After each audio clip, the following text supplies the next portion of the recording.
She has to be held accountable. I forgive her, but I mean, cut the shit. The Secret is a particularly egregious offense. She is not a reporter. She's a propagandist. Joe Rogan just exposed Oprah Winfrey's biggest secret, manipulating millions into believing a book called The Secret could solve everything through wishful thinking. It's like saying, I am going to be a bodybuilder because I drink water. He called it dangerous, especially since Oprah promoted it at 50, fully knowing better. Turns out her empire wasn't built on truth, just glittery nonsense wrapped in candles. I certainly believe in positive thinking, but that was like mystic nonsense. You know what's wild? Oprah had the whole world thinking she was some glowing beacon of emotional truth. And for years, we all bought it. We clapped, we cried, we wrote gratitude journals. But then Joe Rogan and Megyn Kelly walked in like two human lie detectors, and the entire delusional Oprah fantasy began to collapse like a vision board in a rainstorm. I want to be rich. I am rich. I imagine myself flying. I can fly. I will beat my wings until I take off. Rogan didn't even try to be polite about it. He came in swinging, basically saying, I like Oprah, but let's stop pretending she's some kind of divine messenger. And he's right. The woman might have good lighting and a soothing voice, but let's not forget, she's been running the most successful emotional pyramid scheme in TV history. I've been getting spoon-fed propaganda from this woman for years. I always took her little setup packages as gospel. Let's start with The Secret, the crown jewel of Oprah's empire of nonsense. This book literally told people that if you think hard enough about being rich or healthy, it'll just happen. That's not motivational. That's delusional. And she pushed it on millions like it was some sacred scroll. And to sell that to people is crazy. And that's a book that sold, I think I was reading, it sold somewhere in the neighborhood of 20 million copies. Over 20 million copies sold, and do you know what one of those believers did? She had stage 3 breast cancer and actually stopped medical treatment because she believed positive thinking would heal her. It didn't. She died. Unfortunately, where this woman had terminal cancer. Hey. And she had stage 3 breast cancer and just decided that through The Secret, she was going to imagine herself a healthy person. Yeah. And then, she eventually wound up dying from it because she didn't get treatment. And Oprah, still smiling, still promoting pseudoscience like it's 3 a.m. on QVC. And mind you, this wasn't some young, naive rookie who got swept up in the hype. She was 50 years old when she threw her billion-dollar weight behind this crap. Rogan wasn't subtle about it either. He straight up said, "How do you not know by 50 that this is mystical nonsense?" I mean, seriously. If you've got $2.5 billion in the bank and you're still preaching wishful thinking as a strategy, maybe it's time to stop calling yourself a guru and start admitting you're just a glorified saleswoman. That's why it sold, but Oprah sold it. I mean, she was one of the big ones, man. She was all in. She was fucking 50 years old at the time. I mean, this is not a young woman who was selling this. And then there's Megyn Kelly, who took one look at Oprah's aesthetic, soft music, candles, slow camera pans, and called it exactly what it is: manipulation in a cashmere wrapper. You think you're getting wisdom, but what you're actually getting is a brand, an expensive one. Everything Oprah touches turns into a product, and everything she says is dipped in just enough sentimentality to make you forget it's hollow.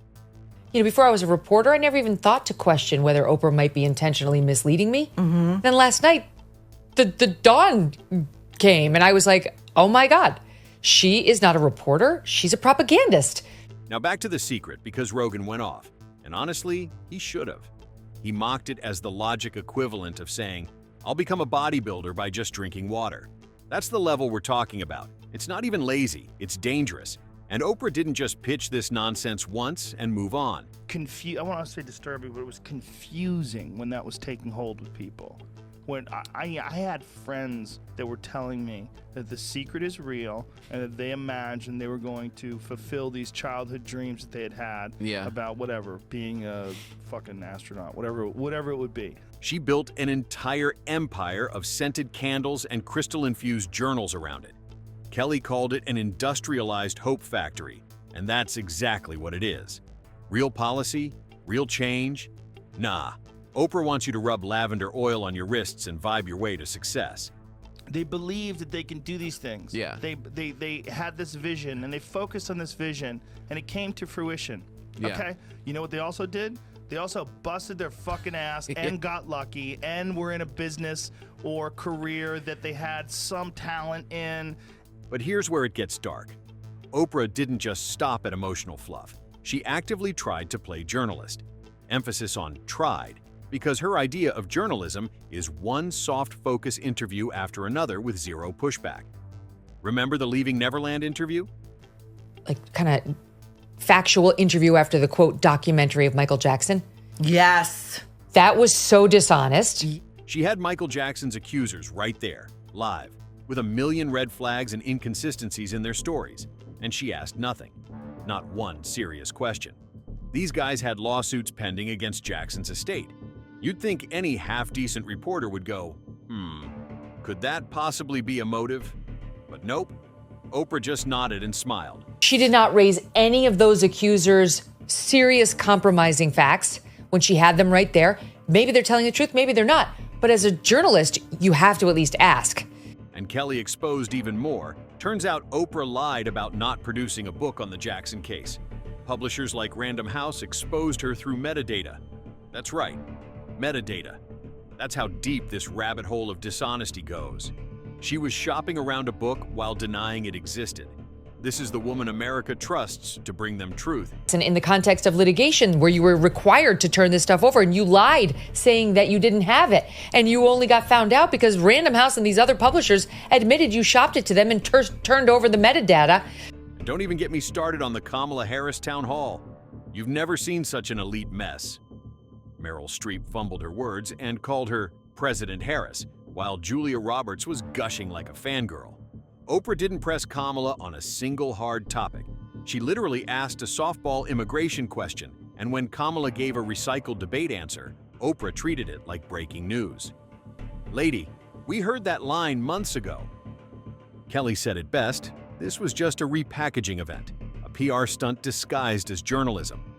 Pretending to go, President Harris. Oops. It was such acting. It was unusually bad for Meryl Streep. We have that moment. Let's watch it. Hello, President Harris. Oh. Yeah. At one point, Kamala is handed a gift-wrapped softball question about signing a border bill. She dodges it with her usual verbal gymnastics. And what does Oprah do? Does she press her? Ask for a follow-up? Nope.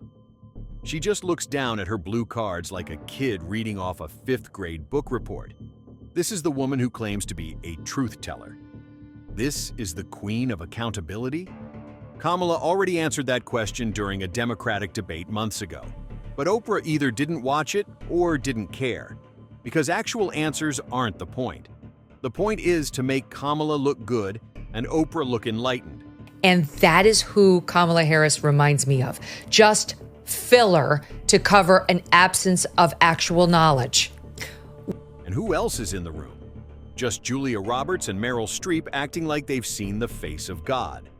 Kelly called it a clubby elite seance, and honestly, that might be the best way to describe it. This wasn't a town hall. This was a billionaire-hosted seance where real issues were sacrificed on the altar of celebrity ego. Meryl even blurted out, President Harris, like it was a Freudian slip wrapped in a campaign ad. The entire thing reeked of rich people talking down to the rest of us like we should be grateful for the opportunity to breathe the same filtered air. And it must come to an end. Yeah. Every answer sounded like that. You've said nothing. You've said it forcefully, but you've said absolutely nothing. Then Joe Rogan drops the hammer. He points out that Oprah hasn't spoken to a regular working-class American in years. And he's not wrong. Oprah's not living in a world of everyday struggles. She's living in a vineyard estate surrounded by handlers and candlelighting experts. And yet, she still has the audacity to package stories of hardship and resilience like she's lived them herself. She sells pain like it's an aesthetic. Meanwhile, the only struggle she's experienced lately is figuring out how to stage a faux authentic interview without wrinkling her designer blouse. Yeah. There's a lot of factors in getting better and succeeding at things. Yeah. And they boiled it down to the easiest one, which is dreaming. Right, exactly. Megyn Kelly went further and said what everyone else was too polite to say. Oprah isn't just out of touch, she's actively working with politicians' teams behind the scenes. This isn't speculation, it's coordination. Talking points handed over, questions pre-approved, whole segments crafted to be nothing but flattering fluff. It's not political coverage, it's a marketing campaign. Celebrity-sponsored gaslighting with Oprah as the ringmaster. And the worst part? She still pretends it's authentic, still pretends it's journalism, as if the rest of us can't see the strings. I miss fat Oprah. She was just genuine. Now this thin Ozempic Oprah has lost, along with the pounds, her heart, her sense of authenticity. And what we're getting these days is this cleansed, elite, billionaire version who wants to scrub the record of facts. But let's not stop there, because Oprah's greatest skill isn't just manipulation, it's contradiction. Let's talk about the body positivity hustle. For years, she stood on stages preaching self-love. "Love yourself as you are," she said. Big applause. Oprah's illusion is shattered. Subscribe now for the truth they don't want you to hear.